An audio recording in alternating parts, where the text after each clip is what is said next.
Matagal ng pag-alagala ang mga Israelita sa ilang, pinangungunahan ni Josue, ang itinalagang pinuno matapos si Moises. Sa wakas, narating na nila ang lupang ipinangako ng Diyos, ngunit may isang malaking hadlang sa kanilang harapan. Ang matibay at mataas na pader ng Jericho, isang lungsod na tila imposibleng pasukin. Sa loob ng Jericho, ang mga tao ay takot na takot. Alam nilang kasama ng Israel ang Diyos at narinig na nila kung paano pinalaya ng Diyos ang kanyang bayan mula sa Ehipto. Sa kabila nito, nanatili silang nakapinid sa loob ng kanilang matitibay na pader, umaasa na hindi sila matatalo. Isang araw, nagpakita ang isang makapangyarihang nilalang kay Josue, isang mandirigmang may dalang espada. Nang tanungin ni Josue kung kakampi ito o kaaway, sumagot ito ng malalim at makapangyarihang tinig, "Ako ang pinuno ng hukbo ng Panginoon." Dito nalaman ni Josue na hindi nila kailangang lumaban gamit ang espada, sapagkat ang Diyos mismo ang lalaban para sa kanila. Ibinigay ng Diyos ang isang kakaibang utos kay Josue.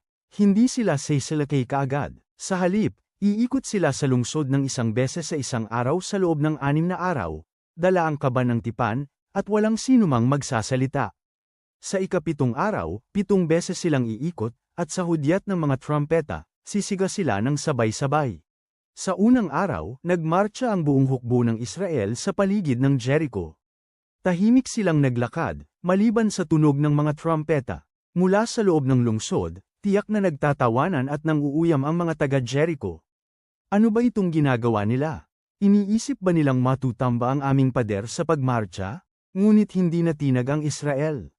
Ikalawang araw, ikatlong araw, ika-4, hanggang sa ika-6 na araw, pareho pa rin ang ginawa nila. Sa kabila ng pagod at pangungutya mula sa kaaway, patuloy silang sumunod sa utos ng Diyos. Pagsapit ng ika-7 araw, isang kakaibang enerhiya ang bumalat sa hukbo ng Israel.